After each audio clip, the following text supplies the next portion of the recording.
Well, welcome to Panyoti's garden. And here's the man who's responsible for this masterpiece. Panyoti, thank you very much for inviting us in and letting us invade your space today. Well, I'm thrilled. What can I say? Well, I'm glad. I've always enjoyed coming to visit your rock alpine garden because every month of the year, it's a little different. I noticed that there's been an awful lot of careful selection and placement and thought about where all these rocks are placed and how they're put in the ground and how they're placed in the garden. I'm really impressed with the way it looks so natural. And so many people try to do rock alpine gardening, and what they end up with is just a pile of rocks that looks like maybe a grave. Well, I have to say that a little practice helps. And I often tell people, before you do your whole garden, try and do something small. I like to suggest doing a container with little rocks for practice. And if you can do something on a small scale, then it's much easier to do it on a bigger scale later. Well, this is a massive scale for the average homeowner to put into their own yard, but do you have a couple of tips on how to make these larger rocks look natural? I mean, what are you thinking when you put these in the ground? It doesn't have to be all gigantic rocks. And even though we have some pretty big rocks here, sure, we find that it looks more natural if you combine a larger rock with smaller rocks.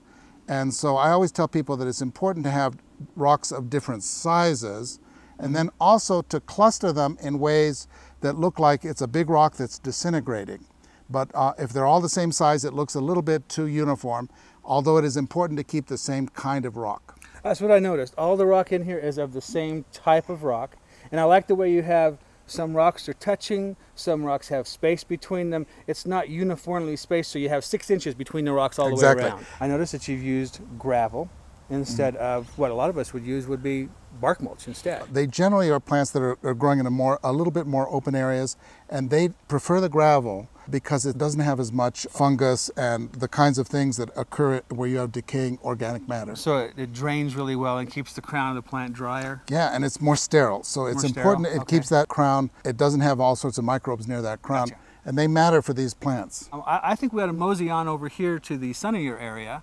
Sure. And talk about maybe some of the plant selection and how people can find those at their local garden centers and how to choose rock garden plants for their own creations. Absolutely. Let's go. Well, Panyoti, I guess this was the second garden you guys put in, and I noticed that it's really visible from the house. Well, we have my study is right there, the kitchen is there, and the dining room is there, and you can look out from all three onto this garden. Well, in that case, you'd want a garden that looks good 12 months out of the year, so there's always something interesting to look at, I would assume. Well, that's absolutely the case, and this is very much a garden that's designed for year-round looks. Believe it or not, this is the slow time. It's March and April is where all the bulbs are out, and then all these little cushions are just like little scoops of ice cream everywhere, pinks and purples and white. The other thing about this garden is that we really try and design it so that all the plants are in balance. A lot of people, when they do a rock garden, will tend to use real big plants. And if you have too many big plants, they kind of smother the little ones. So, well, and they cover up all the rocks that you spent a lot of time placing. Precisely. So we do mostly little plants. I have a few big ones just because it gets a little boring if it's too much like Tiny Town, you know. I like a little bit of variation. But you'll notice that we design it as much for the foliage as we do the flowers, because the flowers kind of come and go, but the leaves are there year round. Most people think about designing gardens for flower color. Right. But you know, even the longest blooming annual only blooms for a few weeks or months compared to the leaves that are there often in these plants. In the wintertime, they'll take on a little bit redder color perhaps, but basically what you see is what you get year round. Well, I've noticed that a lot of the plants you've used here are not necessarily true alpines. They're not little crevice plants. You've got a variety of plants of different sizes in here. And a lot of these plants I recognize from the garden centers. Well, I would say that I'm a good customer. The nurseries do sell these plants.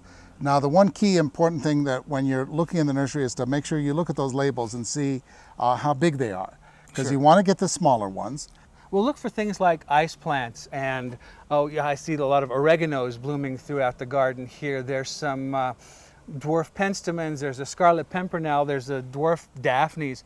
All of these things are available. You won't necessarily find them all at once, but then you don't have to create a garden like this all at once. No. I always tell people that instant gardening doesn't work with this kind of gardening. I always suggest doing it sort of a piece at a time.